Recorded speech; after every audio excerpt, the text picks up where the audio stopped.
मैं शोषी चंद कार्यदेशक, राजकीय औद्योगिक प्रशिक्षण संस्थान अलीगंज लखनऊ से। तो आज टेक्निकल मास्टर जी में आपका स्वागत है। आज मैं शोल्डर वेल्डिंग तथा ब्रेजिंग के बारे में विधिवत जानकारी देंगे। तो देखिए, शोल्डर क्या है? शोल्डर धातु का मिश्रण होता है जो कम तापमान पर पिघलकर इसका प्रयोग एक जैसी या अलग अलग धातुओं की पतली शीटों को जोड़ने के लिए किया जाता है। और शोल्डर द्वारा धातु की जोड़ने की क्रिया को हम शोल्डरिंग कहते हैं। और वेल्डिंग देखिए, यह एक तकनीकी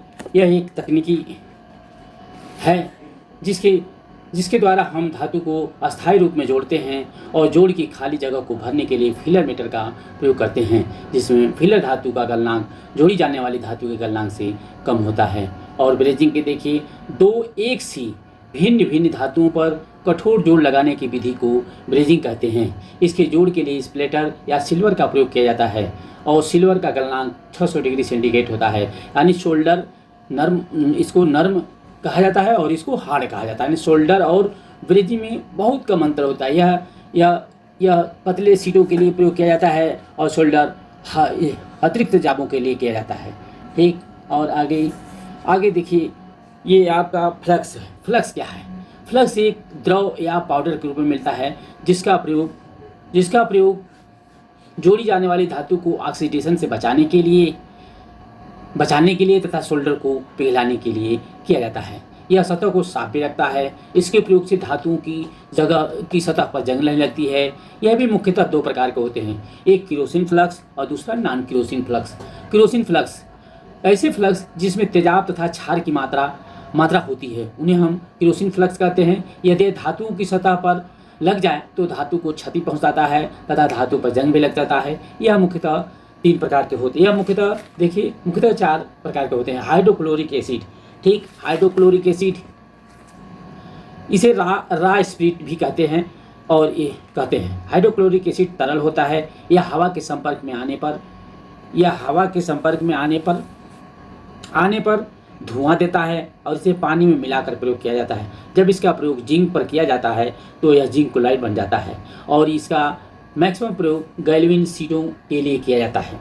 ठीक, और आगे आपका देखिए जिंक क्लोराइड, इसका प्रयोग मुख्य रूप से प्लेटों, पीतल की सीटों या तांबों की सीटों की सोल्डरिंग के लिए किया जाता है। सोल्डरिंग करने के बाद इस फ्लक्स को अच्छी तरह धो देते हैं, क्योंकि इसके प्रयोग न धोने पर इस स्टील पर या जो भी पदार्थ है उस पर नुकसान पहुंचाता है। और इसका प्रयोग हम माइल्ड स्टील पर भी करते हैं। और आगे देखिए अमोनियम क्लोराइड, इसे साल्ट अमोनियम भी कहते हैं। ठीक, साल्ट अमोनियम भी कहते हैं। डाई बैटरी के सेल में, यानी जो सूखी बैटरी होती है उसके सेल में इसे इलेक्ट्रोलाइट के रूप में किया जाता है, जो पेस्ट के रूप में रहता है, जो जबकि शोल्डर में तरल के रूप में पाया जाता है। और इसे गर्म करें तो डायरेक्ट भाप बन करके उड़ जाता है। फोरस एसिड, इसका प्रयोग तांबा, पीतल और स्टील की शीटों के लिए किया जाता है। और इसे आप देखिए, ये नॉन केरोसिन फ्लक्स, ऐसे फ्लक्स जिसके तेजाब या क्षार की मात्रा बिल्कुल नहीं होती है, इन्हें नॉन फेरस फ्लक्स कहते हैं। यानी यह अगर लोहे पर लग भी जाता है तो कोई नुकसान नहीं पहुंचाता। और यह भी निम्न प्रकार के होते हैं, जिसे रेजिन ले लीजिए, इसे बिरोजा भी कहते हैं। रेजिन, इसे हम बिरोजा भी कहते हैं। ठीक, और इसका प्रयोग फ्लक्स के रूप में किया जाता है, लेकिन यह ऑक्सीडेशन कम करता है। इसका प्रयोग मुख्यतः बिजली के कामों के लिए किया जाता है। इसका प्रयोग खाना बनाने वाले बर्तन की सोल्डरिंग के लिए किया जाता है। यह 80 डिग्री से 100 डिग्री पर पिघल जाता है। यह कमरे के रूम में ठोस रूप में पाया जाता है। और आगे है आपका टेलो, यह जानवरों की चर्बी से बनाया जाता है।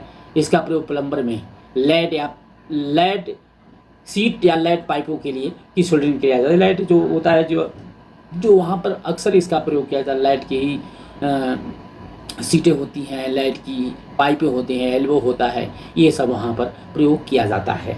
ठीक, और आगे ओलाइव आयल,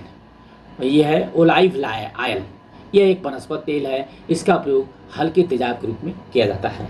ठीक, और आगे ये आपका ये पेस्ट, यह जिंक क्लोराइड, रेजिन और ग्लिसरीन का मिश्रण होता है। इसका प्रयोग रेडियो के तारों को जोड़ने के लिए किया जाता है। आगे देखिए आप सोल्डरिंग आयरन क्या चीज़ होता है। यह एक टूल है। इसका प्रयोग सोल्डरिंग करते समय सोल्डर को पिघलाने के लिए किया जाता है। ठीक, किया जाता है। इसे कमिंगा भी कहते हैं। इसे मुख्यतः इसके 4 भाग होते हैं: वीट, शैंक, लकड़ी का हैंडल होता है और एज कह लीजिए। यह मुख्यतः 5 प्रकार के होते हैं। हैचेट सोल्डरिंग आयर, हैचेट सोल्डरिंग यह साधारण कार्यों के लिए किया जाता है और यह कुल्हाड़ी के समान होता है। ठीक, और दूसरा है आपका एडजस्टेबल सोल्डरिंग आयर। इसकी बीट शैंक के साथ एडजस्ट होती है और इसे किसी कोण पर भी हम सेट कर सकते हैं। ठीक, और तीसरा है आपका पॉइंटेड सोल्डरिंग आयर। उस पॉइंटेड सोल्डरिंग आयरन इसकी सीध होती है और इसका प्रयोग चैनल इत्यादि की सोल्डरिंग करने के लिए किया जाता है। यह और अगला है आपका square soldering iron. Square soldering iron इसकी बीट स्क्वायर वर्गाकार होती है। ठीक, और अगला है आपका इलेक्ट्रिक सोल्डरिंग आयरन। आजकल का यह आधुनिक इलेक्ट्रिक सोल्डरिंग आयरन है जिसको हम बिजली द्वारा गर्म करते हैं तथा बिजली के पार्टों को सोल्डरिंग करने के लिए इसका प्रयोग किया जाता है। एक होता है handy soldering iron. Handy soldering iron यह तांबे की तार का बना होता है और इसका प्रयोग तंग जगहों पर किया जाता है। ठीक, और आगे सोल्डरिंग प्रोसेस देख लीजिए। सोल्डरिंग प्रोसेस यानी सोल्डरिंग करने के लिए निम्नलिखित प्रोसेस करने पड़ते हैं। जब सोल्डरिंग प्रोसेस का मतलब यह हो कि सोल्डरिंग जैसे कोई जाब को यानी कोई भी पार्ट को जोड़ने के लिए हमने सोल्डरिंग आयरन बताया मुख्यतः 5 प्रकार के होते हैं और अब सोल्डर से जोड़ने की प्रक्रिया। पहले सर्वप्रथम हम सोल्डरिंग आयरन को गर्म करते हैं। ठीक, इसे गर्म करने के लिए ब्लो लैंप, ब्लो टार्च या गैसीय फ्लेम का प्रयोग किया जाता है। यह बीट की धार को छोड़कर सभी को गर्म किया जाता है। ठीक,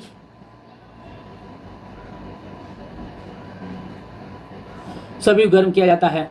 और आगे देखिए एक टीनिंग क्या होती है। सोल्डरिंग आयरन की बीट की टीनिंग करना आवश्यक होता है क्योंकि टीनिंग के बिना सोल्डरिंग करने में कठिनाई आती है, सही परत नहीं लगती। टीनिंग करने के लिए तांबे की बीट को गर्म करते हैं, फिर उसके पॉइंट पर सोल्डर की परत चढ़ाई जाती है। इसे टीनिंग करते हैं। यानी जब हम सोल्डरिंग आयरन लेते हैं तो उसको पहले हम रेती से रगड़ते हैं, रगड़ के उस पर फिनिशिंग कर लेते हैं और उस पर सोल्डरिंग के एक बूंद रख देते हैं, उसी को हम टीनिंग कहते हैं। और टैकिंग क्या होती है, सोल्डरिंग से पहले पूरे जोड़ की लंबाई टाँका, टैकिंग का शाब्दिक अर्थ होता है टाँका लगाना, यानी जगह उसमें हम टाँके लगा देते हैं और तब उसके बाद फिर दोनों किनारों की हम टैकिंग करते हैं। और फ्लोटिंग, इस क्रिया में पहले कंटेनर के जोड़ की अंदरूनी और बाहरी सतह पर फ्लक्स सोल्डर लगा देते हैं, फिर इसे जोड़ने वाली सतह पर चलाते हैं। काइयों को सोल्डर फ्लक्स लगी सतह पर चढ़ाया जाता है और ध्यान रहे कि जितनी जगह जोड़ना हो केवल फ्लक्स उसी स्थान पर लगना चाहिए। अगर फ्लक्स बहकर दूसरी स्थान पर चला जाएगा तो सोल्डरिंग भी बह करके दूसरी स्थान पर चला जाएगा। अतः ये एक अस्थायी जोड़ है। अब आपका वेल्डिंग क्या चीज़ होती है, वेल्डिंग के बारे में प्रोसेस करते हैं। वेल्डिंग का वर्गीकरण मुख्यतः तीन बातों पर आधारित है: जोड़ने वाले धातु के आधार पर, दबाव के आधार पर और ताप के आधार पर। जोड़ने वाले धातु के आधार पर भी वेल्डिंग 2 प्रकार की होती हैं। ऑटोजीनियस वेल्डिंग, यानी इस प्रकार की वेल्डिंग में ये एक ही प्रकार के धातुओं को जोड़ने की क्रिया को हम ऑटोजीनियस वेल्डिंग कहते हैं। और हेटेरोजीनियस वेल्डिंग, इस वेल्डिंग में दो अलग अलग प्रकार के धातुओं को जोड़ने की विधि को हम हेटेरोजीनियस कहते हैं। ठीक, और दबाव के आधार पर वेल्डिंग, यानी दबाव के आधार पर वेल्डिंग मुख्यतः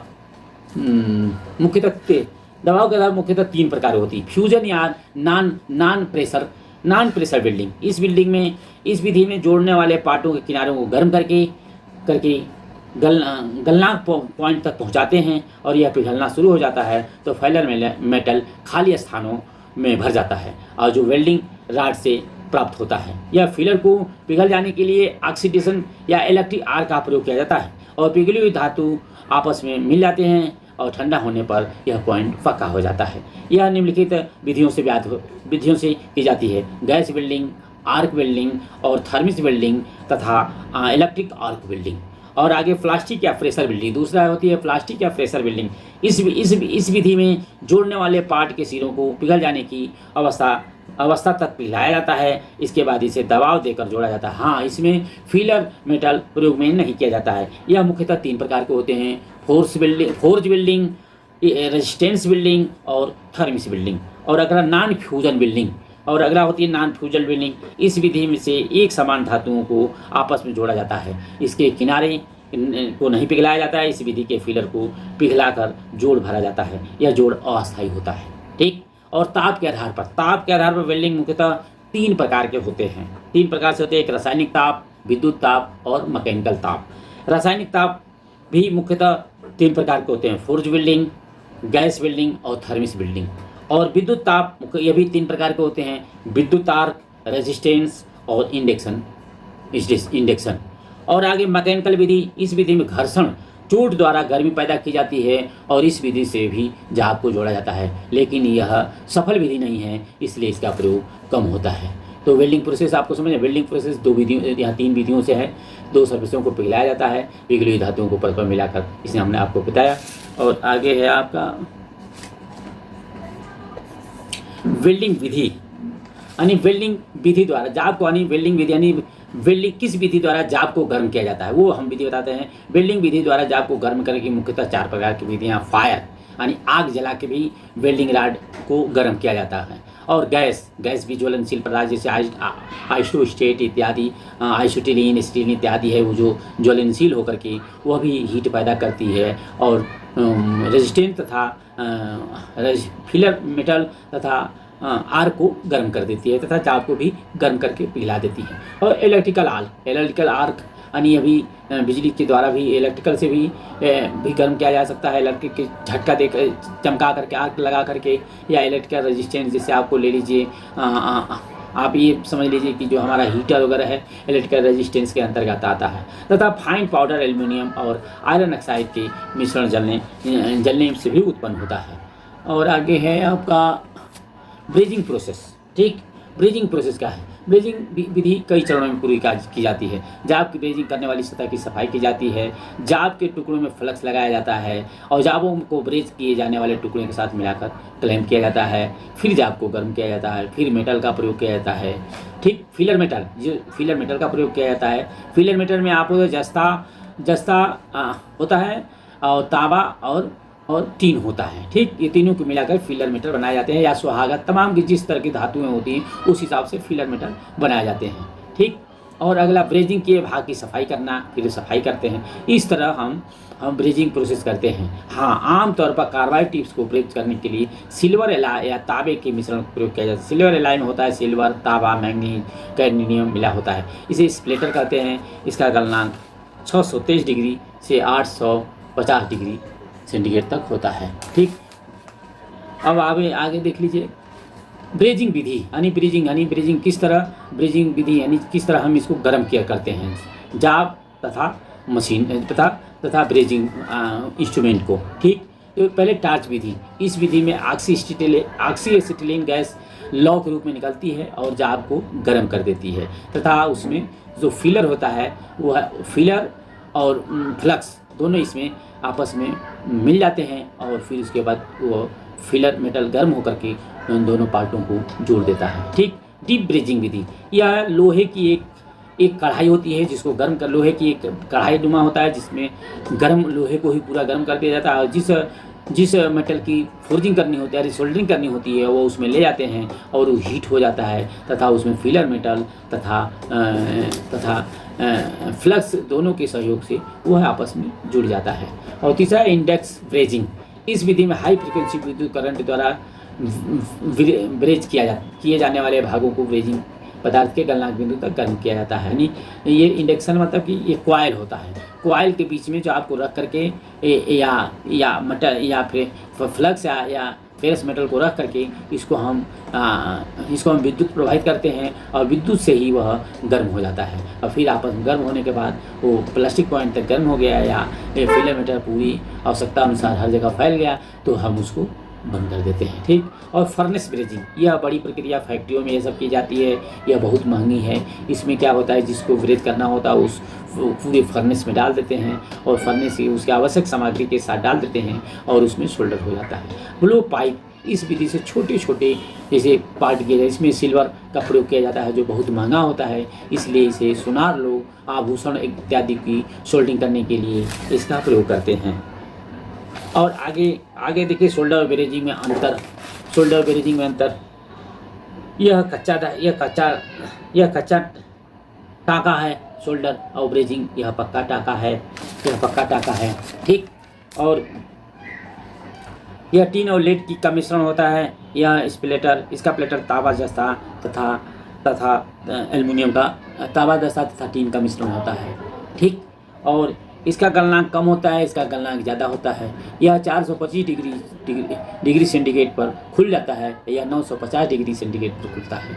और यह कंपन या झटके सहन नहीं कर पाता है, यह कंपन का झटके को सहन कर पाता है। अब आप देखिए ब्रेजिंग और वेल्डिंग में अंतर।